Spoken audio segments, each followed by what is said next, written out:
everyone. I'm going to start by saying it's really ironic how nervous I am about doing this and messing up, considering the point of my talk is that we're not perfect. We make mistakes. I am not failing to see the irony in this. Well, let me start by going back. In 1992, I had just graduated from Wheaton College. Now, not the one on the East Coast, the one in Wheaton, Illinois, just outside Chicago. And you might not have heard of either version of Wheaton College, but you have heard of Billy Graham, and he is most certainly our most famous alumni. So I just graduated, but not before telling all friends and family, if it is important to you to see me walk across a stage in a gown and get a diploma, well, you better come now, because I am done. I am never doing this again. See, I told you, I'm nervous. Never doing this again. Oh yeah, there you go, that works. So I just graduated, and you might assume that because of my conservative Christian school, that they were to blame for the fact that I had not just an evident, but a wholehearted commitment to lack of professional ambition. But no, you wouldn't be right.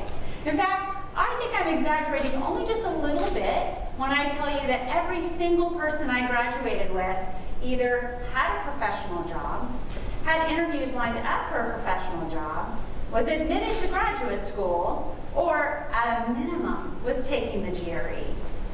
But not me. No. My summer after graduation, I married my college sweetheart, and I started working in a full-time job as a typist. That's right. And in my job as a typist, I had the responsibility of preparing quotes for a number of salesmen for their anticipated sale of nuts and bolts. I know, awesome, right? So, in all seriousness, I did take my job very seriously. It was really important to me to do a very good job.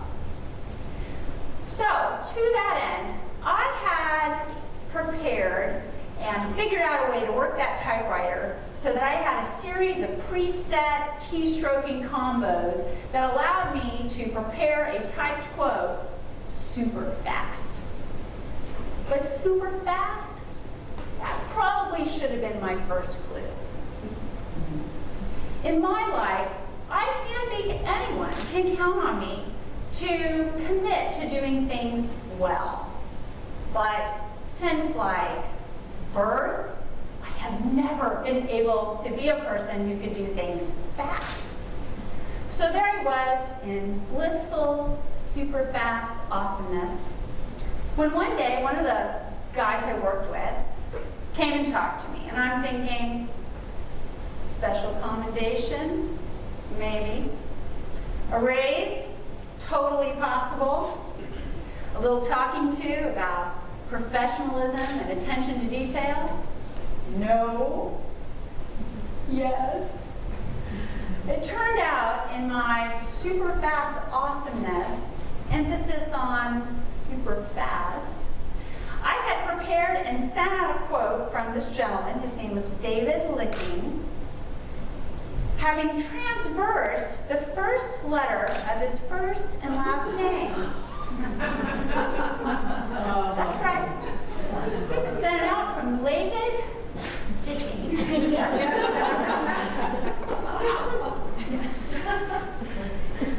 I took it really hard.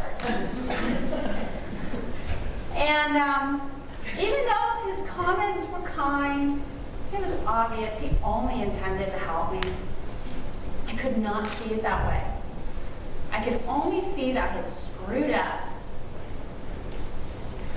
And just locked up and dwelling on the anger and the frustration. I wasn't angry at him, of course. I was angry at myself. I wasn't defensive. I was humiliated. And that's when Mary stepped in. Now, I only ever knew Mary in the context of that job that I had for a few months, about 20 years ago.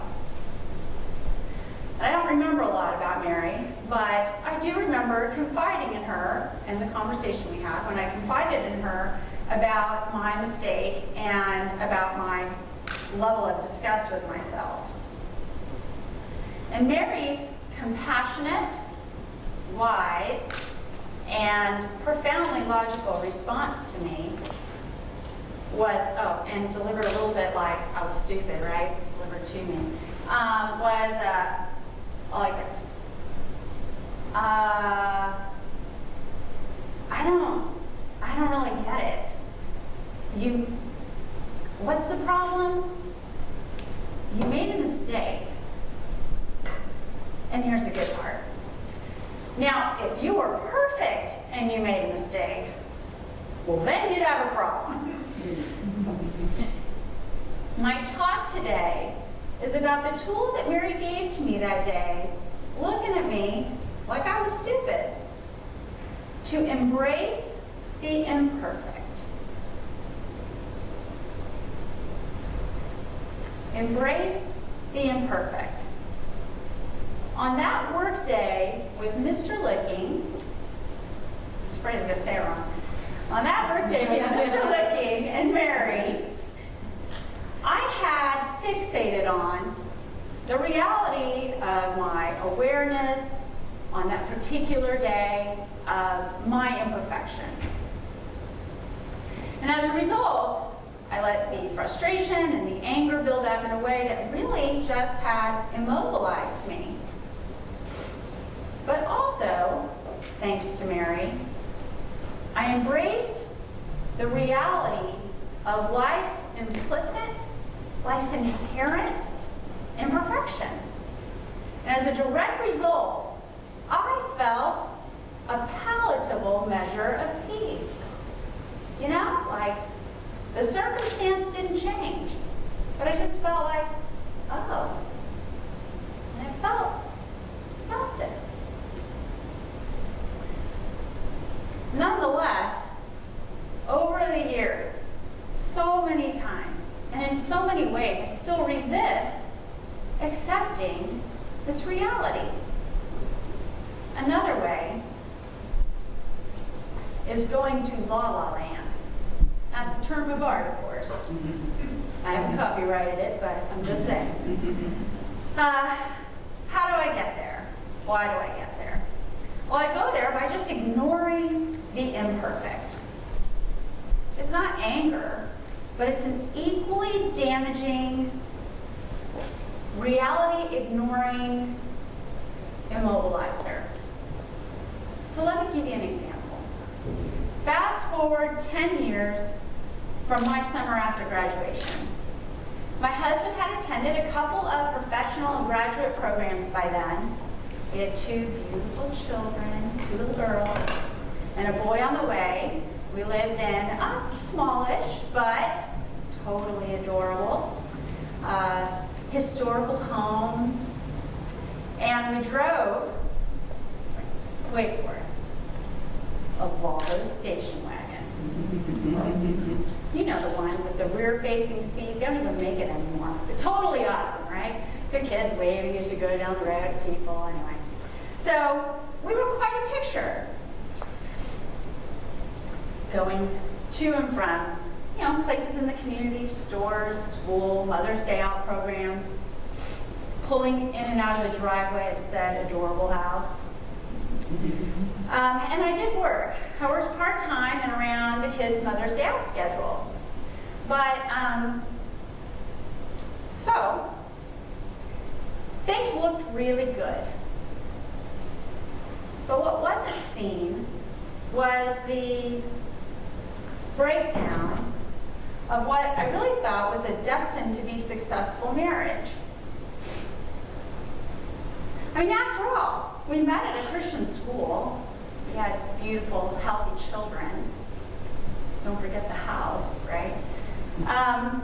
And as if it was something that, in my mind, would have sealed the deal, well, I was hell-bent on being a stay-at-home, available wife and mother supporting the family. But things did deteriorate. Big time. And I didn't want to see it. And others couldn't see it. And so for a long time, I just ignored it.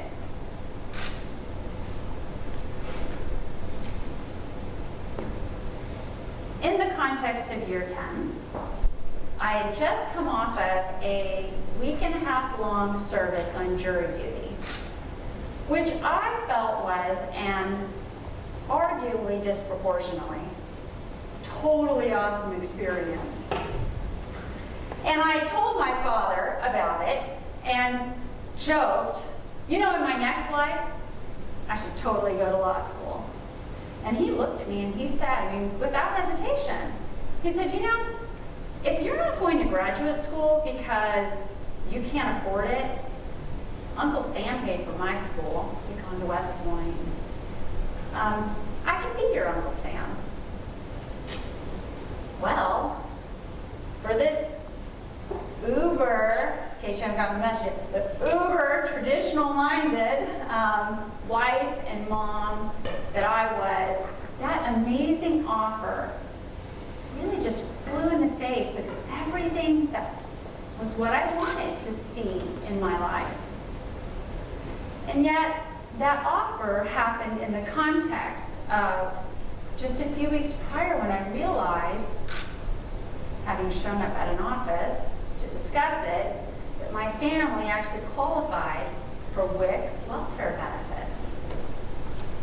So, even where I really wanted to, I couldn't deny the fact, the reality, that accepting this offer, assuming I graduated, accepting this offer was going to provide an opportunity for me to provide for my family. So I approached my husband with my father's offer, and with his unequivocal support, about a year later, I started law school, and I was terrified.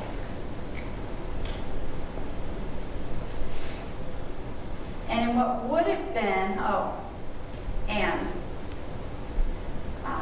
predictably, for those paying attention, which I was not, recall Lalala Land. In year 12 of my picture-perfect marriage, I got a divorce. So, not perfect. But in what would have been year 15, I graduated law school. And here's my one slide. Oh. No, it's not. Let me try that. I got it. I know I did wrong. Focus. That picture sits on my desk at work. And let me tell you, I love my job. My kids are so proud of me. And that moment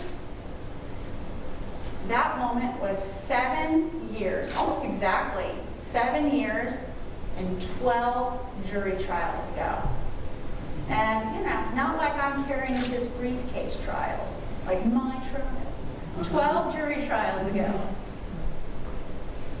I don't know if it's possible to communicate to you the extent to which that moment was as awesome to me, graduating a single divorced mother, as it was not wanted by me only a few years earlier. And today, I live a life with peace and fulfillment. In fact, I happen to be living a life of peace and fulfillment that is pretty much the exact opposite of what I would be living if only I'd gotten what I wanted.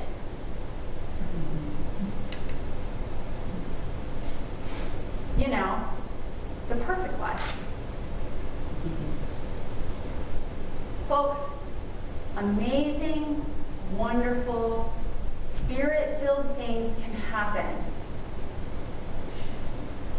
when we're willing to any and all of us, when we're willing to see the truth look at the truth and embrace it.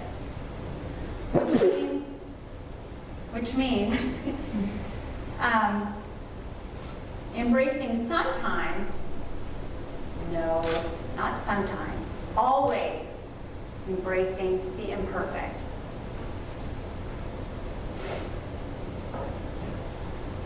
There's a simple message I want to convey to you guys today. A word of encouragement. And that is, when life reveals your own imperfection, when it dishes out to you imperfect relationships and experiences, do not hesitate to call them what they are. The imperfections. In my experience, imperfection, the so-called problem of imperfection, well, that's not the problem. Perfection isn't even possible. Imperfection is reality. Look reality in the eye. And with a firm focus on reality, on the truth, you're going to have the freedom to move forward in your path